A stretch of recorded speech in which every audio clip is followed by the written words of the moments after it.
Bunga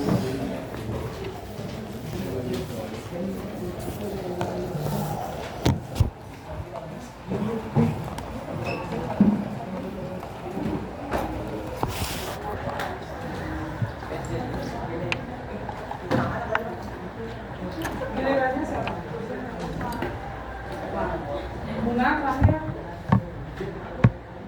bagian fungsi bunga, masih ingat siapa yang menyebutkan fungsi bunga? Siapa?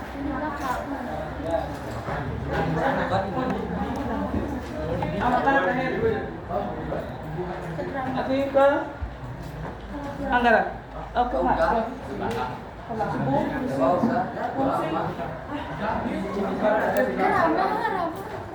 Oh, anak terakhir Bayu. Berarti satu ya kayaknya. Bayu.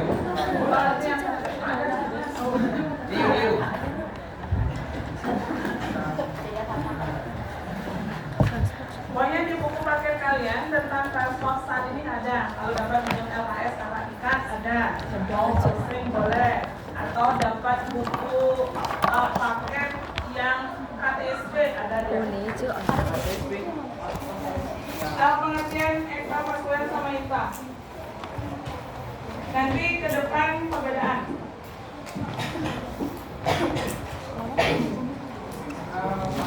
Pengertiannya. Baik, transportasi ekstravaskuler merupakan pengangkutan air dengan mineral di luar rekan pembuluh makhluk yang ini berjalan dari sel ke sel dan berjalan dengan arah horizontal. Intravaskuler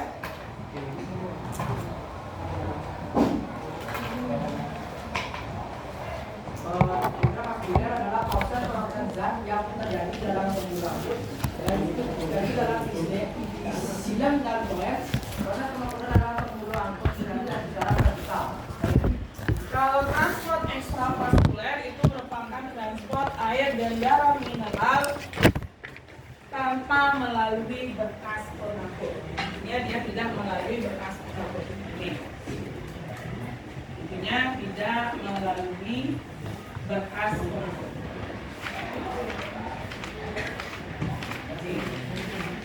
Transport air dan garam mineral tidak melalui berkas pengangkut atau tanpa melalui berkas pengangkut. Sedangkan transport intravaskuler merupakan transport air, garam mineral dan juga hasil fotosintesis melalui berkas pengangkut.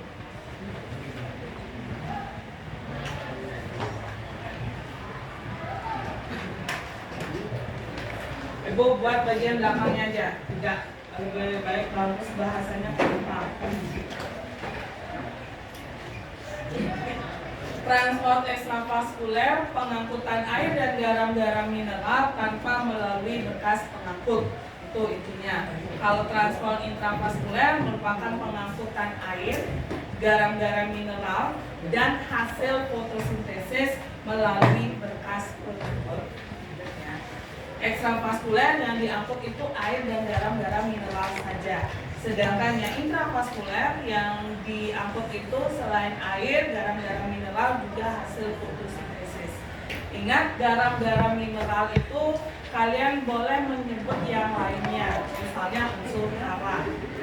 Ya, itu sama. Ya nggak bingung nanti ibu bilang itu zat hara, ternyata kalian dapat di buku lain itu adalah misalnya garam mineral ataupun sebaliknya, biar nggak bingung, itu sama.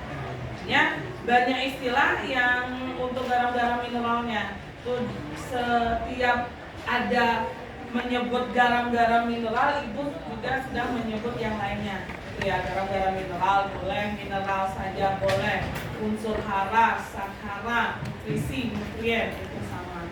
Kalau hasil fotosintesis, zat makanan ataupun glukosa, amilum, karbohidrat itu boleh.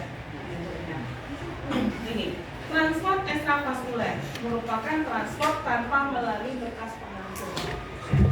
Berkas pengangkut itu sama seperti jaringan pengangkut. Berarti transport ini tidak melalui silen sama floem. Berarti dia melalui apa? Itu jalurnya. Artinya bagian apa yang dilewati dari jaringan atau dari misalnya akar itu apa yang dia lewati? Kalau bukan dari bekas pengangkut. Epidermis bagian apanya?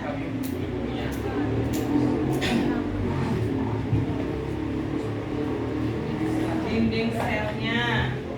Epidermis memang dia lalui, tapi melalui dinding selnya. Kemudian apalagi selain korteks, selain dinding sel, oleh ke korteks juga dinding sel yang dilewati. Ruang antar sel. Kemudian sitoplasma.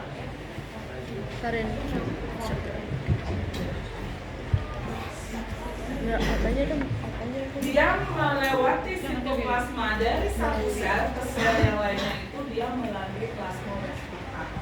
Ya, artinya dia tidak melalui bekas pengangkut, tidak melalui silem sama floem. Dia tadi disebut epidermis, betul. Dari epidermis dia mulai terjadi proses perpindahan air dan garam-garam mineral. Epidermis yang dilewati yaitu bagian dinding selnya. Kemudian dia masuk ke korteks. Di korteks yang dilewati dinding sel, ruang antar sel, selain itu juga sitoplasma dan plasmodesmata. Gitu ya. Dia tidak melalui silem dan floem. Kalau yang intravaskuler, karena dia melalui bekas pengangkut, berarti dia melalui silem dan floem. Baik silem akar batang daun, baik itu floem akar batang daun juga. Itu artinya semuanya. Mulai dari silem akar, silem batang, silem daun. Kemudian floem juga sama, mulai dari silem daun nanti dia akan menuju silem pada floem pada batang, kemudian floem pada akar. Kalau dilihat dari pengertiannya ya seperti ini. Transport ekstravaskuler dia tidak melalui atau tanpa melalui bekas pengangkut. Yang dilewati yaitu bagian dinding sel, ruang antar sel, sitoplasma dan plasmodesmata. Kemudian kalau ekstravaskuler dia melalui bekas pengangkut. Artinya air, garam-garam mineral dan juga hasil fotosintesis itu memang dia berada pada jalur dari pengangkutan tersebut, yaitu silem sama floem. Yang pengertian ini kita bisa gunakan sebagai pembeda yang pertama, yaitu bekas pengangkut. Perbedaan. Kita cari perbedaan transfer ekstravaskuler dengan transfer intravaskuler. Yang pertama itu dari pengertian tadi kita bisa lihat bekas pengangkutnya. Kalau transfer ekstravaskuler tanpa melalui bekas pengangkut, intravaskuler melalui bekas pengangkut, itu baru yang pertama. Yang kedua, pembedanya apa? Apalagi yang bisa dilihat dari perbedaan ekstravaskuler sama intravaskuler? Jalur yang dilalui.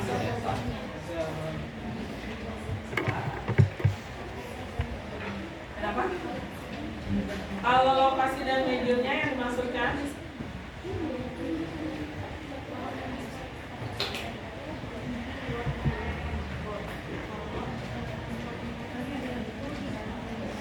iya, sama. Bekas pengangkutnya. Ya, tadi lokasi atau mediumnya boleh. Sama artinya dengan bekas pengangkutnya. Jadi temennya menyebut lokasi dan mediumnya.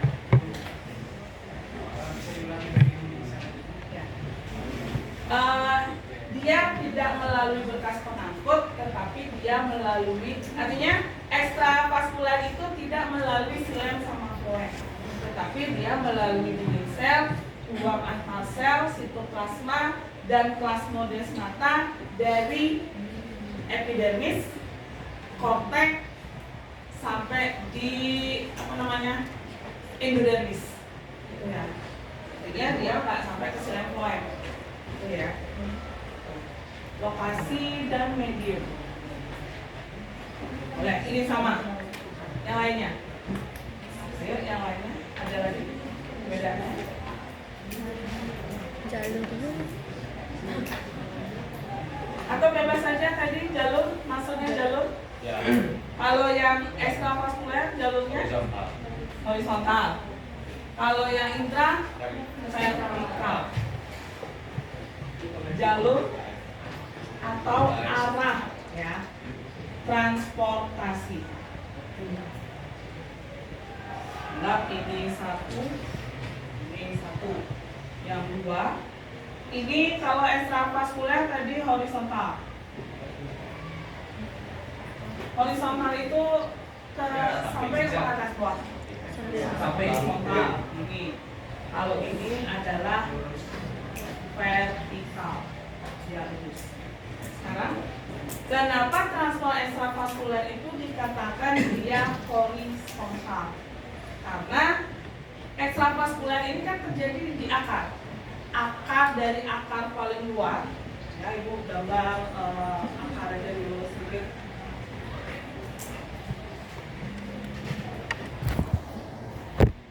Anatominya aja ibu gambar. Ini kan bagian epidermis. Kemudian ini bagian kontak, ini bagian endodermis. Kemudian ini bagian slab. Kenapa dikatakan horizontal? Karena kalau pengangkutan ekstravaskuler itu mulai dari epidermis, kemudian dia ke kontak, sampai akhirnya di endodermis. Ya, dan terakhir dia sampai di silang wajah. Tidak melalui, tapi bagian akhir air itu sampai di silang, bukan melalui silang, sampai di sana aja dia terakhir, ya sampai di silang. Makanya dikatakan horizontal dari jaringan yang ada paling luar di akar sampai jaringan yang ada paling dalam. Makanya dikatakan dia horizontal seperti itu. Kemudian transport intravaskuler, kenapa dikatakan vertikal? Karena mulai dari bagian bawah kan silam akar, dia akan naik ke silam, habis silam akar ke silam batang, kemudian ke silam daun. Kan air garam-garam mineral udah nyampe di sana. Kemudian air ini digunakan dalam proses fotosintesis nanti sehingga dihasilkan hasil dari fotosintesis tersebut berupa zat makanan. Zat makanan ini akan diedarkan di tubuhan itu pasti mulai dari floem daun. Habis floem daun dibawa ke mana? Floem apa? Floem batang, baru akar. Itu ingat ya, rutenya kalau dari bawah akar, batang, daun. Kalau dari atas daun, batang, akar. Nggak mungkin dari daun langsung ke akar, dia lewat mana? Nggak mungkin loncat, ya. Itu, ya. Floem daun, kemudian ke floem batang, kemudian ke floem akar. Makanya ini dikatakan dia adalah vertikal, ya. Dari bawah ke atas, dari atas ke bawah, ya. Kalau yang ekstravaskuler dari bagian luar jaringan sampai bagian dalam. Makanya dia adalah horizontal. Dari epidermis akar, kemudian ke korteks akar, kemudian endodermis akar, sampai terakhir dia diam di silang. Makanya dia sifatnya, bukan sifatnya, arah atau jalurnya itu adalah horizontal. Betul. Kemudian apa lagi selain jalur atau arah?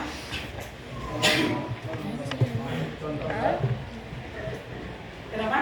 contoh zat. Ya. Contoh zat atau zat senyawa atau zat yang dibawa selama transportasi boleh. Zat atau senyawa yang dibawa selama transportasi. Kalau pada ekstravaskuler apa aja? Ya, air dan garam mineral. Atau unsur hara boleh. Kalau yang intra Air dan mineral, fotosintesis, seperti gula Kalau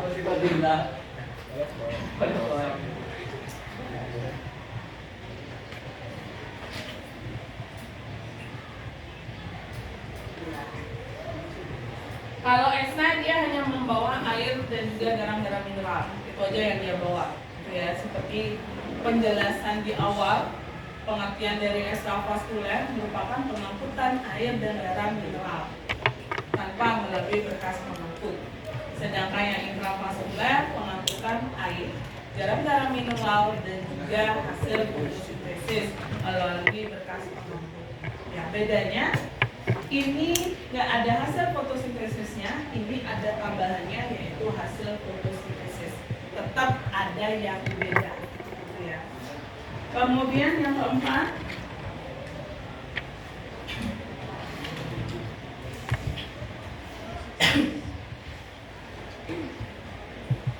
lagi.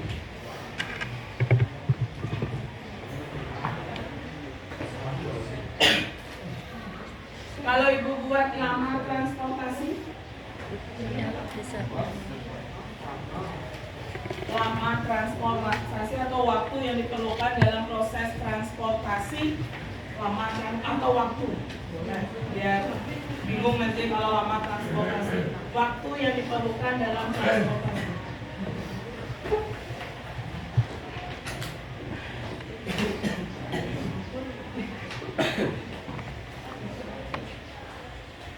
Intravaskuler atau ekstravaskuler yang waktunya lebih cepat.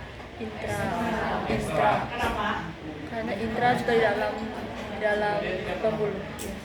Pembuluh pengangkut. Kenapa bisa cepat? Karena sebutnya lebih cepat. Karena Ya. Pertama, hanya terjadi pada akar. Yang kedua, jaraknya pendek. Ya. Karena dia kan akar aja, apalagi dari jaringan luar sampai jaringan dalam. Itu ya. Artinya ekstravaskuler lebih cepat, intravaskulernya lebih lama. Lebih lama dia karena harus naik turun dia. Dari bawah ke atas, dari atas dia ke bawah. Walaupun tumbuhannya itu pendek, kan tetap perlu waktu lebih lama ketimbang dia dari kiri ke kanan, itu aja di akar. Gitu ya. Artinya kalau tumbuhan pendek, otomatis akarnya juga kecil. Gitu ya, tetap saja. Ekstravaskuler lebih cepat, intravaskuler lebih lama. Jarak, kalau dilihat dari jarak, ekstravaskuler itu jaraknya pendek, intravaskuler itu jaraknya panjang. Tambahin jarak. Apa lagi? Waktu atau lama transportasi, jarak transportasi bisa pendek, lebih panjang. Apa lagi? Apa? jangan lagi. Pergerakan air. Kalau ekstravaskuler dia mempunyai lakukan sel secara difusi. Yang intravaskuler ekstra. Ekstra ini lebih. kalau seperti itu kan sama artinya dengan bekas pengangkutnya, kan tidak melalui bekas pengangkut, itu limit sel. Gitu ya. Kalau itu sifat transportasi, ya, sifat transportasinya yang disebutkan tadi kalau berhubungan dengan difusi sama osmosis atau jenis transportasinya. Kalau ekstravaskuler itu jenis transportasinya dua, difusi sama osmosis. Difusinya tadi antar ruang antar sel, itu difusi. Ya. Kalau osmosisnya dari sitoplasma satu ke sitoplasma yang lainnya. Difusi juga dinding sel sama ruang antar sel itu termasuk difusi. Karena dia kan nggak melewati membran. Ya, ingat osmosis itu yang melalui membran sel, difusi dia enggak. Itu jenis transportasi. Oke, boleh.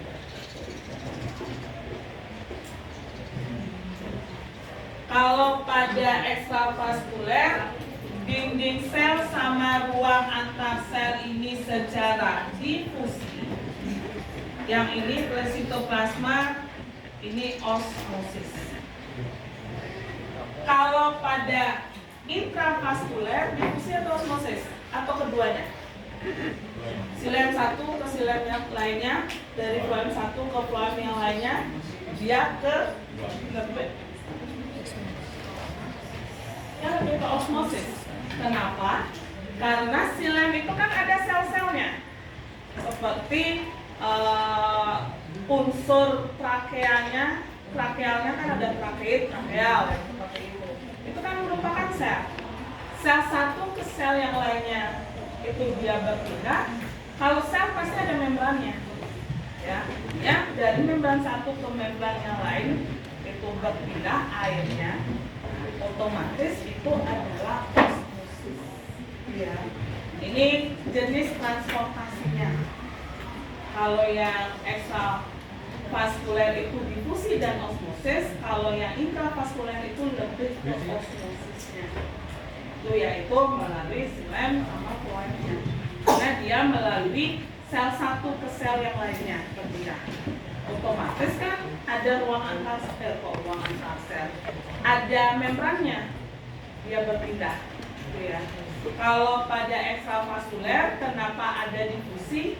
Dinding sel, ruang antar sel, dia kan tidak melalui membran, makanya dia lebih sedikit. Ya.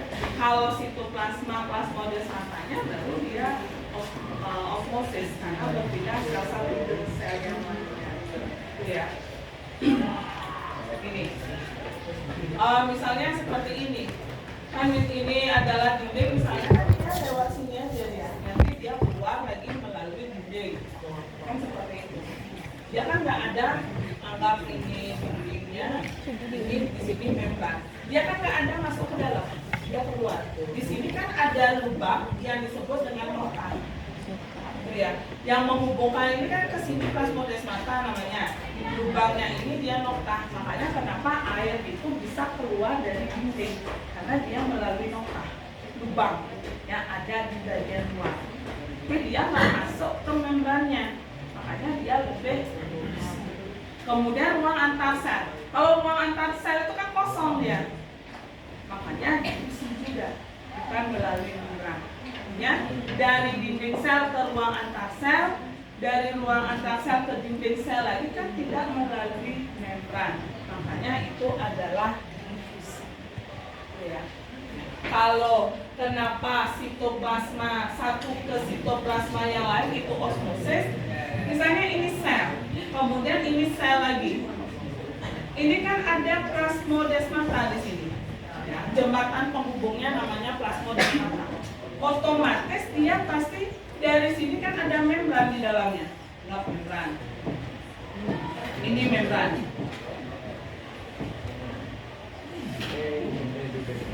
Kalau dia mau pindah ke sebelah, anggap ini sel A ke sel B, dia akan melalui membran.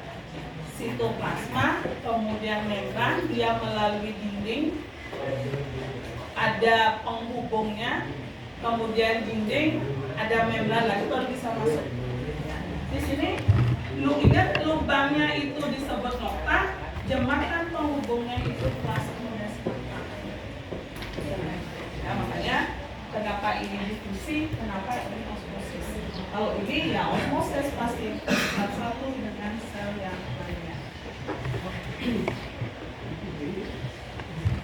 Itu untuk perbedaan ekstravaskuler sama intravaskuler. Kemudian pada ekstravaskuler ada dua jalur. Jalur apa saja yang membagi dua ini nanti?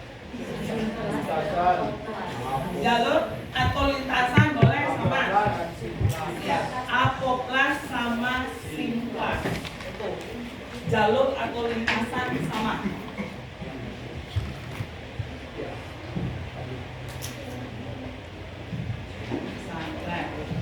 Apoplas sama jalur atau lintasan simplas.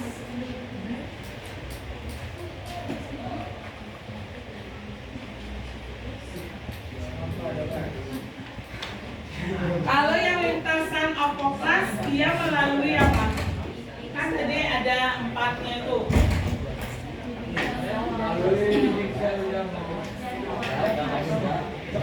Apoklas itu melalui bagian tak hidup dari sel.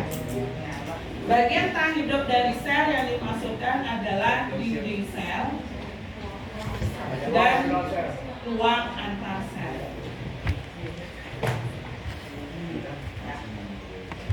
Tidak, gue ingatnya seperti itu. Artinya ini yang bagian yang tidak hidup. Dia nggak kebalik antara apoklas sama simplas. Kalau mengingat hal ini nanti nggak akan pernah kebalik lagi. Mana yang melalui dinding sel, mana yang melalui sitoplasma. Ingat A berarti tidak. Berarti ini bagian yang dilewati adalah bagian tak hidup dari sel, yaitu dinding sel sama ruang antar sel. Sedangkan jalur simplas itu yang dilewati adalah bagian hidup dari sel, yang dimasukkan adalah sitoplasma melalui plasmodesmata. Sebenarnya boleh buat sitoplasma saja, satu boleh. Ya. Karena ketika dia melewati sitoplasma satu ke sitoplasma yang lain, baru melalui plasmodesmata. Nih, kalau mau buat satu boleh sitoplasma saja, kalau ditambah plasmodesmata juga bisa. Karena bagian hidup dari tumbuhan itu adalah bagian dari sitoplasmanya, isi selnya.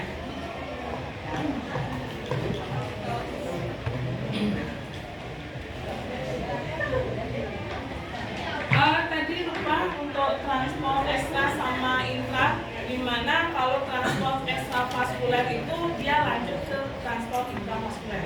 Ya, artinya antara transport ekstravaskuler sama intravaskuler itu dia boleh dikatakan berlanjut. Transport itu intra dulu, baru lanjut ke ekstra dulu, baru lanjut ke intra. Ekstra dulu prosesnya, air dan garam mineral dulu prosesnya melalui intra, ekstra maksudnya, kemudian air dan garam mineral itu baru lanjut ke intra. Kemudian air inilah digunakan dalam proses fotosintesis. Selain air kan ada karbon dioksida, sehingga nanti hasilnya ada oksigen dan juga zat makanan. Dan zat makanan inilah yang digunakan proses pengangkutannya. Artinya untuk sistem transport ini dia saling berkelanjutan. Ekstravaskuler dulu, baru dilanjutkan ke intra. Ya. Tetapi transport intravaskuler itu nggak akan balik lagi ke ekstra. Pokoknya prosesnya ekstra intra selesai, lagi ekstra intra selesai, seperti itu. Ya. Ya, ini prosesnya adalah bergiliran. Mulai dari ekstra dulu dilanjutkan ke intra, lagi ekstra intra. Nggak akan dia nggak terjadi proses siklus itu nggak, ya, ekstra intra gitu aja. Karena kenapa tidak terjadi siklus? Karena ekstra itu yang akan diangkut air dan garam-garam mineral saja, dan dia tidak melalui silang sama floem. Dia hanya mengantarkan air dan garam mineral itu sampai silang aja. Yang nanti melanjutkan tugasnya adalah transport intravaskuler. Enggak. Kemudian kita ke jalurnya ini. Kalau jalur apoklas sama jalur simplas ini baru terjadi secara bersamaan. Ya. Apoklas sama simplas itu terjadi secara bersamaan. Satu melewati dinding sel, ruang antar sel, sekalian nanti ada yang melewati sitoplasma. Jadi terjadi secara bersamaan.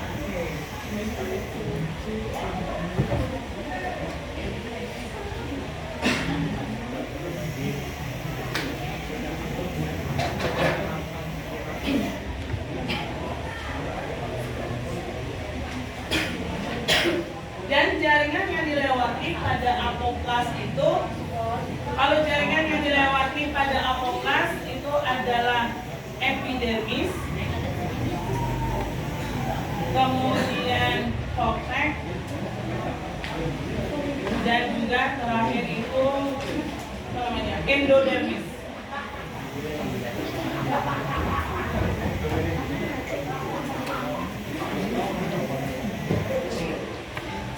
Jaringan yang dilewati pada jalur apoplas yaitu bagian epidermis, kortek, endodermis, bagian pita kaspari. Yang airnya ngadep dulu di sana, di endodermis bagian pita kaspari. Sedangkan pada jalur simplas yang dilewati epidermis, kortek, kemudian endodermis, untuk perwakilan kelas 10, 11, dan 12 silakan berlawan ke depan perpustakaan. Jadi yang perwakilan kelas 10, 11, dan 12 silakan itu yang dilewati. Waktunya lagi 2 menit, kita istirahat dulu, kita lanjutkan nanti jam 11.20. Jadi masih kita lanjut gambar antara apoplas sama